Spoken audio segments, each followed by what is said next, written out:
Second house जो घर है गुरु और शुक्र का। अब यहाँ केतु आए तो किन हालात में इंसान ऑर्डर देने वाला होगा। ऑर्डर देने वाला मतलब जाहिर सी बात है बॉस होगा, या फिर किन सिचुएशन में वो इंसान घुमक्कड़ होगा, यानी उसके जीवन में बहुत सारे बदलाव करवाएगा।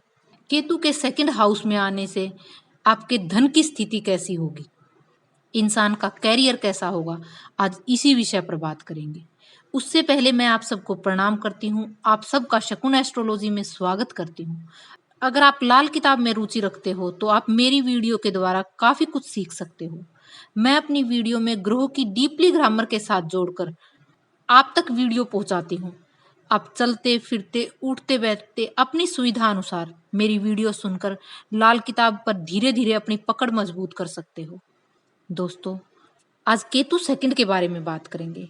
दोस्तों, केतु जब सेकंड हाउस में आता है, जो घर है गुरु का और जमीन है शुक्र की और चंद्र वहां उच्च का होता है।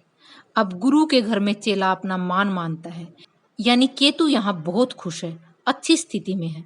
और केतु का संबंध यात्रा से भी है, बदलाव से भी है, ट्रांसफर से भी है। अब जब केतु सेकंड हाउस में आता है तो इंसान के जीवन में जो भी बदलाव होगा वो अच्छा होगा। वो बदलाव चाहे उसके घर में हो या कार्यस्थल में हो। उस वक्त शायद इंसान को वो बदलाव अच्छा ना लगे, पर कुछ समय बाद पता चलता है वो बदलाव उसके लिए कितना अच्छा था, उसमें उसकी कितनी भलाई थी। अब सेकंड हाउस का केतु अगर नौकरी में बदलाव कराए तो इंसान की तरक्की जरूर होती है।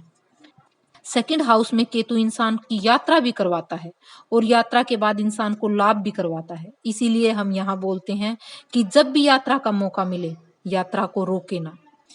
केतु सेकंड हाउस में इंसान को पुत्र सुख भी देता है, आज्ञाकारी पुत्र देता है और पुत्र जन्म के बाद इंसान की तरक्की करवाता है।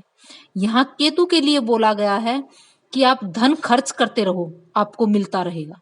यानी यहाँ इंसान के जीवन में धन की कभी कोई कमी नहीं होती। अब अगर इंसान की यात्रा खराब हो, पुत्र से लाभ ना मिले, पुत्र कहना ना माने, तो हम इसकी बुनियाद यानी 10th हाउस को देखेंगे। अब अगर इसकी बुनियाद में भले ही गुरु बैठा हो, अब केतु अच्छा प्रभाव नहीं दे पाएगा क्योंकि गुरु 10th हाउस में नीच का है। अब ऐसा जातक जितनी भी पूजा पाठ करे, गुरु उतना ही नेगेटिव प्रभाव देगा। अब इंसान के पुत्र संतान में दिक्कत आएगी और 10th हाउस कर्म का भी है, अब उसकी बरकत में भी कमी आएगी। अब हम 10th के धोखे से बचने के लिए ऐसे इंसान को बोलेंगे कि आप पूजा पाठ से बचो, आप चुस्त चलाक रहो, यानी शनि के स्वभाव में रहो। अब हम यहाँ पर गुरु के मशनूई ग्रह यानी कि सूर्य और शुक्र, अब उसमें से हम सूर्य को निकालेंगे और 4th हाउस में भेजेंगे, यानी तांबे के सिक्के जल प्रवाह करेंगे। फिर 10th हाउस में गुरु का एक हिस्सा जो कि शुक्र है, शनि के साथ मिलकर उच्च केतु के प्रभाव देगा। अब उसका अच्छा रिजल्ट आपको पहले 4th हाउस में आएगा, फिर 11th हाउस में आएगा और 11th हाउस में जो लाभ होगा उसकी बचत सेकंड हाउस में दिखेगी। शुक्र के साथ अगर केतु को देखें तो वैसे तो ये युति उतनी अच्छी नहीं, पर इस घर में ये युति अच्छे प्रभाव देती है। बस जातक के चंद्रमा पर इसके खराब प्रभाव देखने को मिलते हैं। अब ऐसे इंसान का झुकाव माँ की तरफ कम होगा, ऐसा इंसान भोग में चला जाता है और केतु गहराई भी है। अब इंसान अगर भोग के चक्कर में अपना चरित्र खराब कर ले तो ये केतु यहाँ नेगेटिव हो जाता है। अब इंसान की गृहस्थी में परेशानी आएगी, पुत्र संतान देरी से होगी। अब हम इस युति का इलाज करेंगे, केतु को हम यहाँ गुरु से मजबूती देंगे।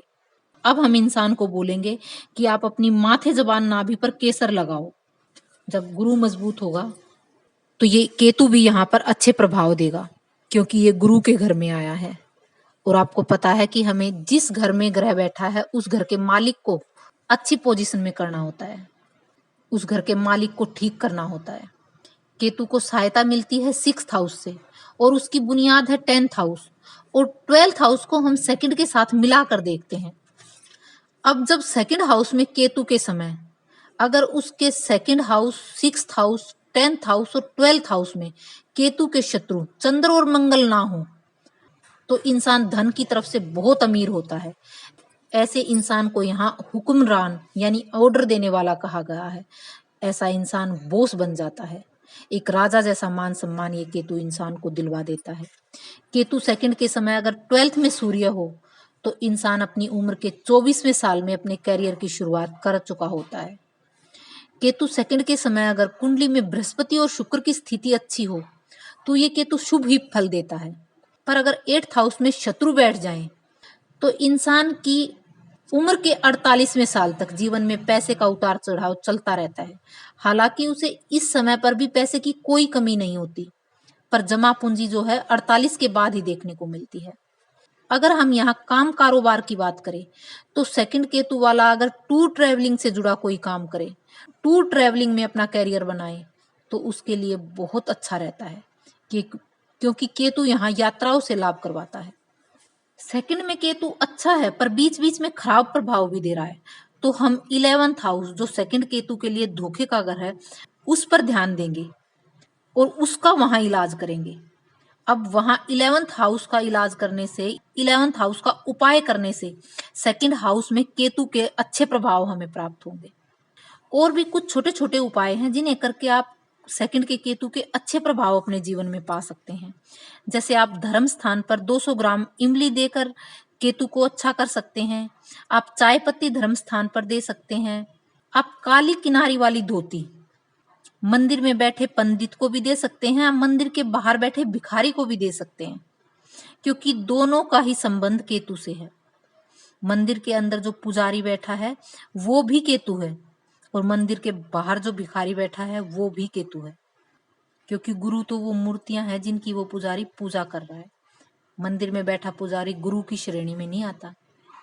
अक्सर हम ये गलती कर बैठते हैं कि जो मंदिर में बैठा पुजारी है उसे हम गुरु कहते हैं, पर गुरु तो वो मूर्तियां हैं, वो भगवान है जिनकी वो पुजारी सेवा कर रहा है। अब पुजारी और मंदिर के बाहर बैठा भिखारी दोनों ही केतु की श्रेणी में आते हैं। अब जब आप उन्हें धोती देते हो तो आपका सेकंड हाउस का केतु आपके जीवन में अच्छे प्रभाव देता है। ये थे कुछ छोटे छोटे नियम उपाय जिन्हें अपनाकर आप सेकंड हाउस के केतु के अच्छे रिजल्ट अपने जीवन में पा सकते हैं। आज की वीडियो में इतना ही। मिलते हैं एक और नई वीडियो के साथ। अगर आपको वीडियो अच्छी लगे तो वीडियो को लाइक शेयर सब्सक्राइब जरूर करें। आपका दिन शुभ और मंगलमय हो, ऐसा मैं ईश्वर से प्रार्थना करती हूँ। नमस्कार।